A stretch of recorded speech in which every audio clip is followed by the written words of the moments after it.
Cockney gambler Jake Green is eventually released from prison after serving 7 years in captivity. 2 years after being freed, Johnny and his brother Billy visit one of the region's most significant casinos in an attempt to collect the money they owe the proprietor, criminal mobster Dorothy Machi. He lets Jake participate in his secret game, despite the advice of his bodyguard Paul. Jake's fear prevents him from using the elevator on the way up, but the other bodyguards remind him that they have to ascend 20 levels. Fighting a panic attack, he gives in and uses the elevator. Jake loses his first wager, which was a chip toss versus another table player. He is intentionally creating a false sense of security in Matcha by doing this. He wins this time when he places the same wager with him. With their suitcases full with cash, Billy and Jake rush out of the casino. Zach stops them on their way out and informs them they're in danger and that he can help. Jake chooses to use the stairs this time, but before he can descend a single step, he faints and collapses as the card reads, "Take the elevator." Matcha confides in Paul about his concerns as Jake is taken to the hospital. After serving 7 years in prison, Jake must want more retribution, particularly in light of the incident involving his sister-in-law. To get rid of him, Matcha tells Paul to hire the best hitman in town. Jake is informed in the hospital that there was no apparent cause for the blackout and that he should relax at home while awaiting the results of the blood test. Jake takes the bodyguards for security, but they are all shot as soon as they get there. He only dodges because he spots a card on the ground that reads, "Pick this up." He attempts to flee in his vehicle, but the driver is also shot. Fortunately for him, Zach shows up right in time to rescue him and remove him. Since he never misses, the hitman sorter is baffled as to how he missed and surmises that someone must have tipped Jake off. He informs Matcha, nonetheless, that he missed because he felt uneasy. Zach brings Jake to see Avi, his partner, who has managed to obtain Jake's medical records. Jake has a rare blood disorder that will kill him in 3 days, according to the test findings. The men offer Jake their security on 2 unchangeable terms. He must give them all of his money and comply with all of their requests, including responding to their inquiries. They offer him 3 hours to make up his mind, but Jake is so certain they are playing a prank on him that he walks out without a word. Jake receives the same results of the hospital, but he believes Zach and Avi must have paid the lab. As a result, he seeks a second opinion from his private physician, who likewise provides the same diagnosis. After threatening him with his rifle to ensure that he isn't also getting paid, Jake acknowledges that he has no other option and returns to accept the men's arrangement after obtaining money from the bank. Avi reveals that they are loan sharks and that they will be lending Jake's money when they head out for a ride. Avi asks that Jake tell him everything about his past with Matcha when they visit their first client to deliver the money. The 3 Eddies were 3 extremely dim-witted men that once worked for Matcha. Before a huge game, they lost their card man, so they contacted Jake to take his place because they knew he was a good player. In order to protect Billy's family, Jake had to agree even though he wanted to say no. But as the game went on, the other men at the table started making fun of Jake and his mom. Jake began a gunfight because he wouldn't accept that. The next thing Jake knew, someone had dropped his name, and the police were questioning him when the power went out and the money vanished. They killed his sister-in-law inadvertently when she attempted to defend her daughter and intimidated his niece to prevent him from speaking. Jake kept the fact that Matcha was sentenced to 7 years in prison for organizing the games from the police. Matcha used the Eddies as concrete because he was perhaps offended by them during that period. Zach sends Jake to a motel after seeing a number of clients. Sam Gold, the ultimate figure that other criminal lords aspire to be like, is visited by Matcha and Paul in the interim. But since Gold never gets guests, they meet with Lily Walker, his advisor, who consents to help Matcha negotiate a powder deal. Gold doesn't enjoy notoriety or second chances. She also reminds him. Later, while playing chess with Zach, Jake pays them additional money before being questioned about his incarceration. Jake decided on solitary after being presented with a choice between 7 years of solitary and 14 years of regular time. He shared a cell with 2 longtime inmates, a chess master and a con artist. They understood everything about one another, even if they never spoke. The 3 of them would exchange notes inscribed in the library books for the first 5 years of Jake's sentence. Jake discovered their secret to winning any game in the globe in this way. The 2 men agreed to bring Jake along when they planned a prison break, but when they eventually went, they vanished silently, leaving Jake behind. He discovered that those 2 men had stolen all of his money when he was freed 2 years later, leaving just a message that read, "You can only get smarter by playing a smarter opponent." At several casinos, Jake began to use the method to become wealthy. Jake keeps working by going to different clients and giving away his own money as the days go by.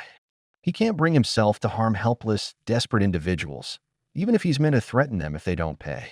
Abby and Zach, in the meantime, pilfer the safe that has the powder Matcha promised Lily. Matcha sends Paul to do whatever it takes to settle this after learning that he has been robbed. Paul approaches Lord John, the Triad Kingpin, and their adversary, who consents to supply the powder, but only at an exorbitant cost. Billy calls Jake later to alert him about Zach and Abby. Jake disregards the warning and keeps working until he is supposed to shoot a terrified customer. Instead, he tries to shoot Abby, but just as Abby knocks him out, he finds the pistol is empty. Hours later, Jake awakens in the motel and receives a call from Abby informing him that he has survived his third day and that he ought to get a checkup. And the doctor verifies that the diagnosis was incorrect and that Jake is doing well. When he presses Abby for answers, Abby simply responds that he will have to wait. Paul has been gathering information in the meantime, and Jake's name has surfaced as being connected to every issue his troops have been facing. Matcha thus gives him the command to murder him. Abby and Zach are waiting for Jake when he gets back to the motel, alerting him to the presence of Matcha's goons inside the room. The men chase after Jake as he flees, but he escapes them, particularly after one of the goons accidentally shoots himself after slipping. When the other crooks discover the body, they believe Jake was responsible. When Jake visits Abby and Zach at their workplace, they admit that they have always known Jake withheld information regarding his previous agreement with the Eddies. Those three clowns had been waiting for him to be released from prison in order to murder him. He made a deal with the Eddies to save his life. He would give them 3% of any money they lent him each month. Only one Eddie consented the first time. They all wanted to be in, though, this time for 4%, as they saw he had fulfilled his word. Actually, Jake wasn't losing anything since he was using another Eddie's money to pay each Eddie. They eventually ran out of money to lend, so they took out a loan from Matcha, who soon developed an interest in the Eddie's enigmatic source of income. Jake decided to take a trip with his brother and niece after using the formula to gamble and get wealthy. Matcha killed the Eddies at that point since they had not reimbursed him.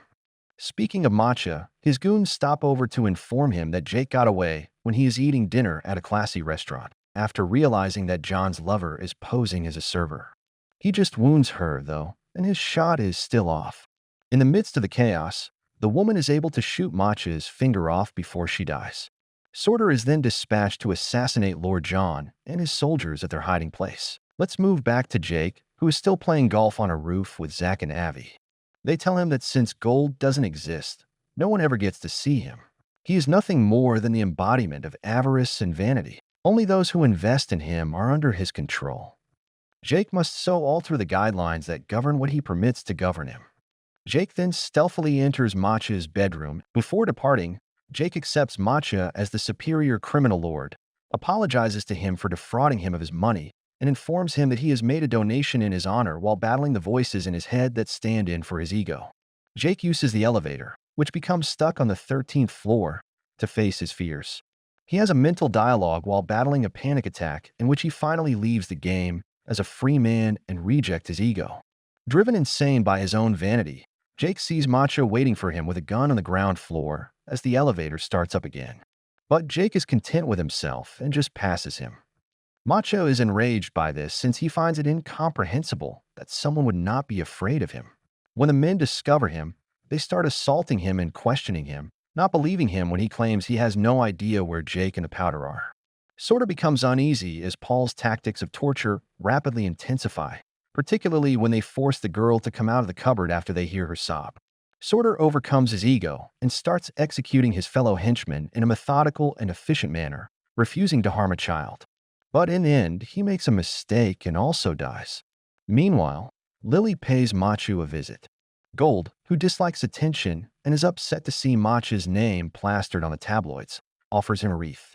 He goes into yet another frantic rage as Lily tells him that Matcha's time is up and he won't have another chance. Jake and the powder are taken to Matcha's casino by Abby and Zach, where Abby eventually defeats Jake at chess while disclosing the complete circumstances of the incident.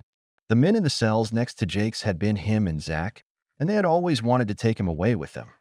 However, he hadn't been prepared to accept the fact that they had only ever existed in Jake's imagination.